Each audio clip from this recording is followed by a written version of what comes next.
చెప్తారు మీరు వెనకాల మనసులో ఏం పెట్టుకోరు అన్నటువంటి నానుడి ఉంది. ఇటువంటి మంచి సంస్కృతి కలిగినటువంటి ఈ జిల్లాలో విద్వత్ గద్వాల అనేటటువంటి పేరు ఉండింది ఒకప్పుడు.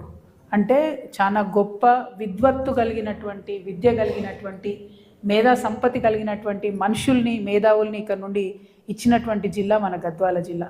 ఉదాహరణకి మన సురవరం ప్రతాప్ రెడ్డి గారు కావచ్చు, గడియారం రామకృష్ణ శర్మ గారు కావచ్చు, రాజకీయ రంగంలో చూసుకుంటే పాగ పుల్లారెడ్డి గారు కావచ్చు, అనేక మందిని ఈ జిల్లా ప్రొడ్యూస్ చేసినటువంటి, ఇక సాహితీవేత్తలకైతే కొదవనే లేదు. చాలా మందిని ఇక్కడ నుంచి మనం తీసుకున్నాం గద్వాల నుంచి. ఇక గద్వాల గురించి ఇంకా గొప్పగా చెప్పుకోవాలంటే మొత్తం ఇండియా వైడ్గా కూడా వాటర్ ప్యాలెసెస్ తక్కువ ఉంటాయి, చాలా నీళ్ళల్లో ఉండేటటువంటి మహల్లు చాలా తక్కువ ఉంటాయి. మన గద్వాల మన దగ్గర నిజాంకోటనే కదా, కొండకోట, నిజాం గారు కట్టినటువంటి కొండకోట ఇక్కడ ఉంటుంది, చాలా అద్భుతంగా ఉంటుంది. సరే, తెలంగాణ రాష్ట్రం వచ్చిన తర్వాత కూడా దాన్ని ఒక టూరిజం స్పెక్టాక్యులర్గా మనం మార్కెట్ చేసుకోలేకపోయినాం. బట్ నిజాం కొండకోట కావచ్చు, అట్లానే భక్తి ఉన్నటువంటి వాళ్లకు మరి తిరుమల వెంకటేశ్వర స్వామికి పంపించేటటువంటి ఏరువాడ జోడు పంచలు కూడా మన గద్వాల జిల్లా నుండే వెళ్తాయన్న విషయాన్ని ఒకసారి గుర్తు చేస్తూ, మరి రాజోలి, గద్వాల లాంటి చేనేత పరిశ్రమ మొత్తం ప్రపంచవ్యాప్తంగా గుర్తింపు చెంది, ఆనాడు రాజులకు నేసే చీరలు ఉండే కాబట్టే దాన్ని రాజోలి గ్రామంగా చెప్తారని తెలంగాణ ఉద్యమ సందర్భంలో ఇక్కడికి వచ్చినప్పుడు కూడా మేము చెప్పేవాళ్ళం. అంటే అంత ప్రసిద్ధి గల వస్త్రాలు, మంచి వస్త్రాలు. ఇవాళ గద్వాల కూడా మరి చాలా ఫేమస్, ఆడబిడ్డలందరూ కూడా ఇష్టపడేటటువంటి మంచి పట్టు చీరలు, మన్నిక కలిగినటువంటి చీరలు. ఇవన్నీ ఎందుకు చెప్తా ఉన్నామంటే మన తెలంగాణలో అణువణువున ఎక్కడ చూసినా అద్భుతమైనటువంటి మానవ వనరులు, అద్భుతమైనటువంటి కళాకారులు, మంచి పొలిటీషియన్స్, ఇవన్నిటిని కూడా ఉన్నటువంటి ప్రదేశం మనది. తెలంగాణ రాష్ట్రం వచ్చిన తర్వాత ఈ గద్వాల కానీ ఆలంపూర్ కానీ అభివృద్ధికి చాలా ముందుకు పరుగులెడుతుందని చెప్పి అనుకున్నాం. ఎందుకంటే పాలమూరు ఉమ్మడి మహబూబ్నగర్ జిల్లా అంటేనే వలస జిల్లాగా ఉంటే, మరి మహబూబ్నగర్ జిల్లాను మనం మంచి నీళ్ళు ఇచ్చుకుందాం, చాలా పెద్ద ఎత్తున డెవలప్ చేద్దాం అనుకున్నాం. అంతకుముందు ఆంధ్రలో, ఉమ్మడి ఆంధ్రప్రదేశ్లో ఏముండే మన పరిస్థితి, వరల్డ్ బ్యాంక్ చైర్మన్ రావాలంటే ఇక్కడ వచ్చి చూడాలి, మన దగ్గర మన ఎగ్జిబిషన్లో కోతులను చూసినట్టు చూసి మనకు డబ్బులు ఇచ్చి పోవాలి. అట్లాంటి ప్రయత్నం ఆనాడు జరిగింది. సరే, ఎంత మంచైంది ఎంత చెడైంది అన్నది నిన్న నా 2 రోజుల పర్యటనలో మాత్రం తెలిసింది. ఇప్పుడు వరల్డ్ బ్యాంక్ చైర్మన్ ఇక్కడ రమ్మంటే చూసి ఏడుస్తాడు అనుకుంటా. నన్ను ఇన్నిసార్లు తీసుకొచ్చి ఇన్ని డబ్బులు ఇచ్చినావు, ఎక్కడ పోయినారా నాయన, రోడ్డు లేదు, చక్కగా నీళ్లు లేవు అనేటటువంటి పరిస్థితి కనబడుతూ ఉంది. అంటే తెలంగాణ రాకముందు ఏదైతే పరిస్థితి ఉందో ఇప్పుడు అదే. ఒక ఎగ్జాంపుల్ చెప్తాను నేను. ఇవాళ ఈవెన్ టుడే 2025లో కూడా గద్వాల పరిస్థితి ఎడ్యుకేషన్లో మీరు చూసుకున్నట్టయితే ఇప్పుడు కూడా మనం అత్యంత తక్కువ ఎడ్యుకేషన్ ఉన్నటువంటి జిల్లా తెలంగాణ రాష్ట్రంలో ఏదైనా ఉందంటే గద్వాల. సగటున భారతదేశంలో 76.9% లిటరసీ రేట్ ఉంది. కానీ మన తెలంగాణలో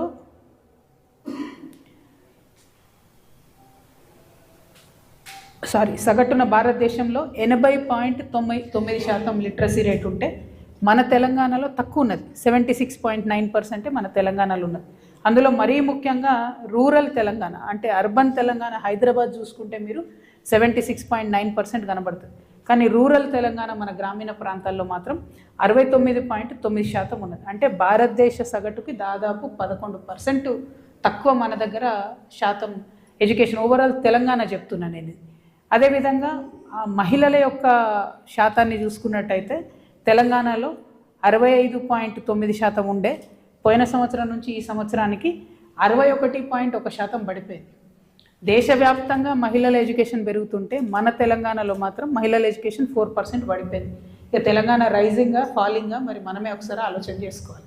ఎందుకు తెలంగాణ రైజింగ్ అని సంబరాలు చేసుకున్నారో ముఖ్యమంత్రి గారే చెప్పాలి. ఇక గద్వాల విషయానికి వస్తే ఇంకా దారుణం ఏంటంటే 49.8% మాత్రమే ఇప్పటికీ కూడా మన ఎడ్యుకేషన్, మన లిటరసీ పర్సెంటేజ్ ఉన్నది.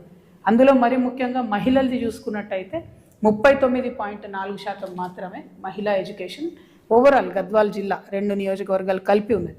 ఇక పర్టికులర్గా కేటితోటి మండలం ఏదైతే గట్టు నుండి విడిపోయి కొత్త మండలం అయిందో అక్కడ చూసుకుంటే లోయెస్ట్ 33.77% ఓవరాల్ లిటరసీ రేట్ ఉంటే మహిళలది అత్యంత దారుణంగా 23% మాత్రమే ఉన్నది. ఇక ఇక్కడున్న డీకే అరుణమ్మ గారు ఉన్న పార్టీ బీజేపీ బేటీ బచావో బేటీ పడావో అంటారు. మరి ఏం పడాయిస్తున్నారో, ఎక్కడికి వెళ్ళి పడాయిస్తున్నారో నాకైతే అర్థమైతే లేదు.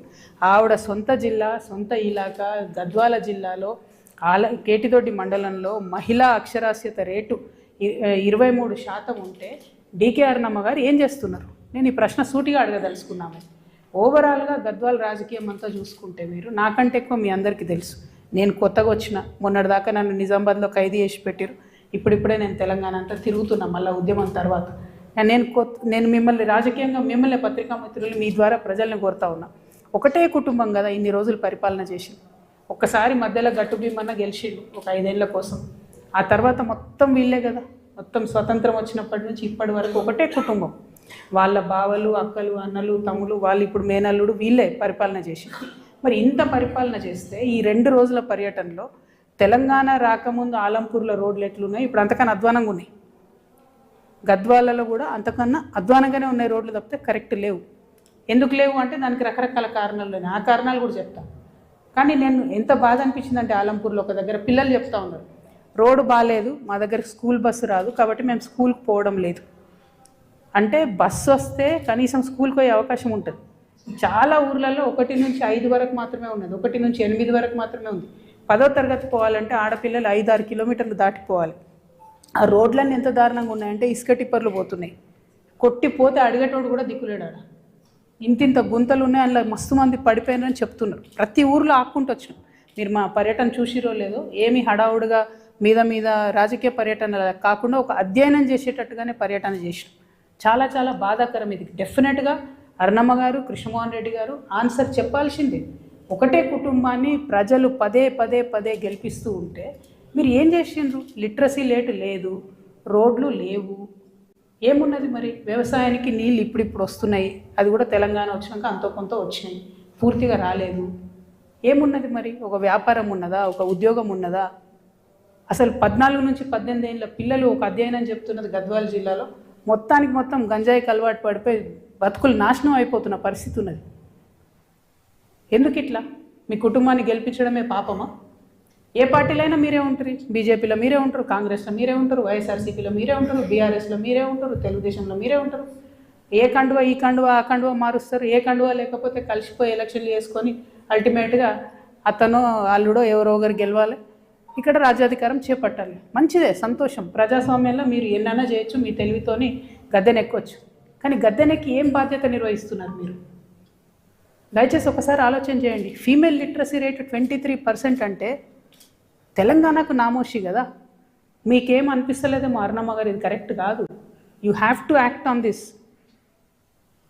చాలా దారుణం ఇది. ఇట్లుంటుందా? 10 ఏళ్ళకు తెలంగాణ వచ్చినాక 12 ఏళ్ళకి ఇట్లుంటుందా? ముఖ్యమంత్రి గారు కనీసం ఆలోచన చేయాలి ఒక్కసారి.